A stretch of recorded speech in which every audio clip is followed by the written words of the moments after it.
It's very difficult. I love this team. I love my teammates, the folks in our building, the fans, the game of football. And as part of this team, as a member of this team, and because of how I feel, I know that I am unable to pour my heart and soul into this position, which would not only sell myself short, but the team in the end as well.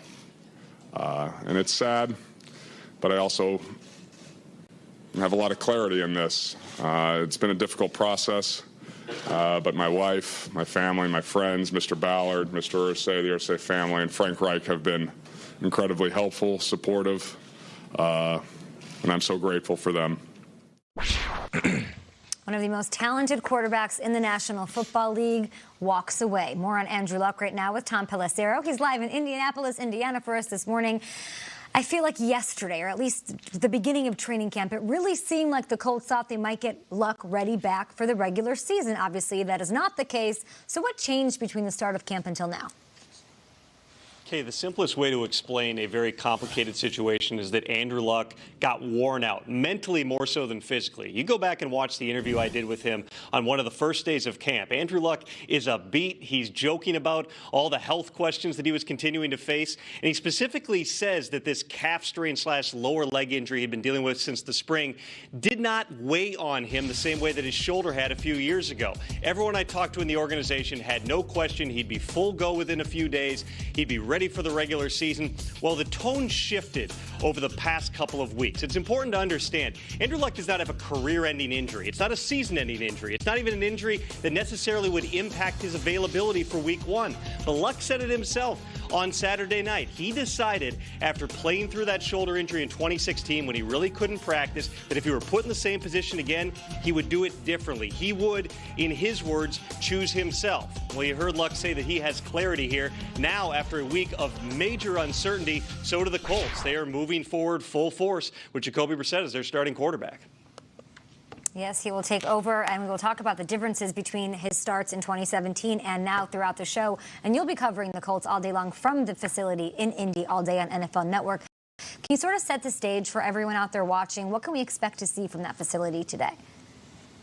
Well, Colts players were off yesterday. It was a regularly scheduled off day following their preseason game on Saturday night. A few of them have begun to trickle into the building here. They'll have breakfast. They'll have a lift. There's a team meeting scheduled around 9 a.m. Frank Reich will certainly address players there. Reich will then talk to the media, as will Jacoby Brissett this afternoon. And then at 1:35 p.m. Eastern, the Colts will be on the practice field for the first time since Andrew Luck informed his teammates in the postgame locker room and then confirmed to the media that, yes, he is walking away at the age of 29. The Colts coaches and personnel staff were in the building yesterday. There's some short-term things they've got to figure out. Number one, how do they adapt this offense to what Jacoby Brissett does best? And number two, who is the number 2 quarterback with Brissett now moving into the starting role? They have Chad Kelly here. He's suspended for the first 2 games. They have Philip Dorsett, who's bounced on and off the practice squad. Entirely possible that Brissett's backup may not be on this roster right now. In Jacoby Brissett, General Manager Chris Ballard said the other night they think they have a rare leader. And this is somebody that the Colts genuinely believe in. You could talk about when he started for them 15 games in 2017. Well, he was acquired in a cut-down weekend deal about a week before the opener. He didn't know the offense. He didn't know his teammates. This time around, he knows Frank Reich's scheme. He's been getting first-team reps for most of the offseason because Luck was on the sideline. And, oh, yeah, Ballard has upgraded the roster at the skill spots, at the offensive line, even on the defense. You would certainly think this Jacoby Brissett-led Colts team better set up for success than that one in 2017.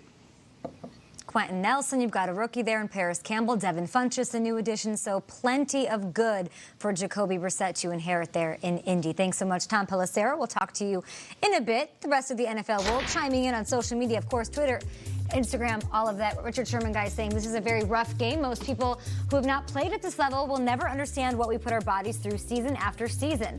We don't need the sympathy because this is what we signed up for. But to boo a man that's battled for that city is disgraceful. Nate, you could not have liked this. But then we have more tweets from guys like Trey Burton, the Bears tight end, who said, I was on the field when this happened.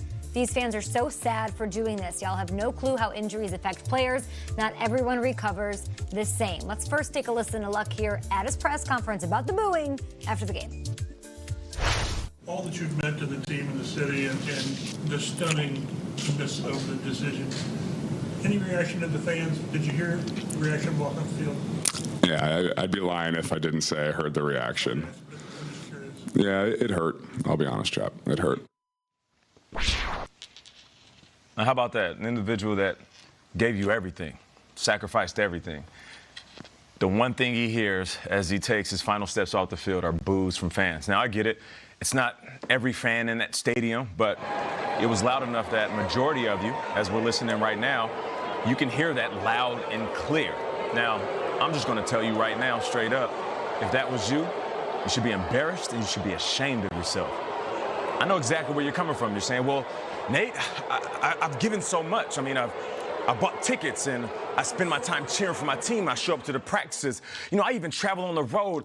I've done so much to support Andrew Luck and everything he's been through. When he was hurt, I was there. I told everybody how great he was and be patient. And I get it.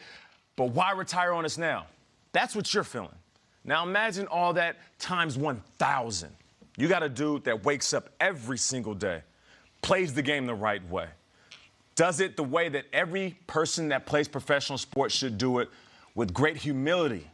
And not to mention, he did it while he was banged up. And I'm not talking about bumps and bruises. I'm talking about waking up, your body hurts. Mm-hmm. You go to rehab, your body hurts. You finish the game, you're in pain. And then in the offseason, when everybody's relaxing, chilling, you see players on boats, on cruises, living the good life, Andrew Luck is at rehab, trying to get better for you. And you choose to boo him? It's ridiculous. It's ridiculous. I respect the passion, Nate. I do. I love it. Let's take a look at what happened, because I hate that this is now immortal. There's a sparse crowd at the end of a preseason game. They're confused. They're maybe frustrated, maybe in shock. They see him. A few of them start to boo. The mob mentality takes over, more boo. It's over in seconds. And now this will be talked about for the rest of Andrew Luck's life. I just want Colts fans as a whole did not boo Andrew Luck. A spattering of fans in a bad moment as he left the field decided to boo him. It reminds me of LeBron leaves Cleveland, and the take is Cleveland burned his jersey. One guy on a camera phone burned his jersey in the street.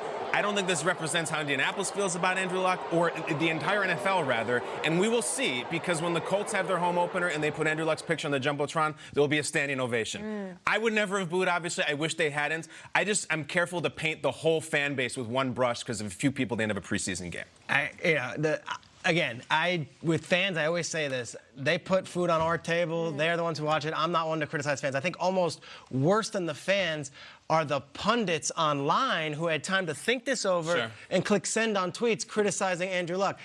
There's this whole feeling of like, I know it's not PC, but I'm going to tell you it like it is. No. I'll go there. I'll go. They won't go there, but I'll go there. You're crazy. It ain't that, dude. No. We will go all That ain't it. on Andrew Luck all day. We understand that you want to see your highlights, though, from your preseason action in Week 3, so we will share all of that all day long on GMFB. Let's say good morning now to Will Selva. He's out in the newsroom in Culver City with other headlines.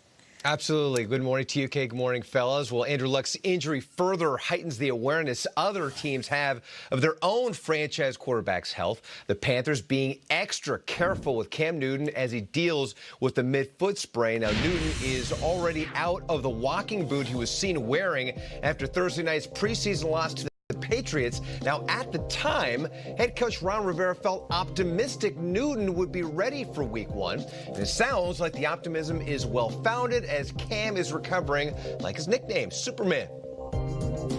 He's in a walking boot. That's all I can tell you.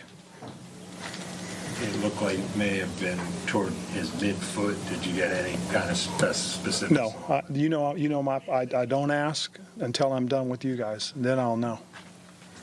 You know, it can happen on game 1 in the regular season. So to sit here and say that, well, you know, if you don't play these games, then you play on day 1. He gets hurt in day 1. Then what do you do?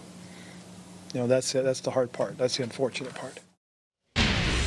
Well, as Rivera and company wait with bated breath on Newton's recovery from a foot injury, the Dolphins are trying to figure out who will be under center for Week 1. Head coach Brian Flores calling the competition fluid between Ryan Fitzpatrick and Josh Rosen, and he wasn't kidding. Flores will be evaluating both men in Miami's preseason finale against New Orleans. They both have strengths. You know, there's a lot I like about Fitz, a lot we like about Josh. This could go either way. Both players, I thought played well Thursday night. I think they're both working hard, both have leadership, both have done a lot of good things, and it's going to be a hard decision for us as a staff. It's kind of where we're at right now. We're still kind of going through the evaluation process. And there's still some more time to evaluate them. So, again, we don't want to rush this decision. Obviously, it's a big one. So I think we're going to take our time with this one. Now, when asked if he would tell reporters who the starting quarterback would be before the season opener, Flores responded, "We'll make a decision by then. Whether we tell you guys by then is another story." So Brian Flores trying to add some levity. But remember, he talked about the body language from Rosen, didn't like what he saw, but clearly Rosen is closing the gap with Fitzgerald. So we'll see what they end up doing down there in South Florida. One more preseason game. We are 10 days away from kickoff with the Chicago Bears and the Green Bay Packers. That's September 5th. We've got highlights for you coming up, but also other quarterback news in the nation's capital. Someone was named a starter. Congratulations. He wasn't Have a little positivity. Overall pick. And does the Chiefs offense look like it's ready for week 1? We've got Chiefs Niners highlights, Chargers Seahawks.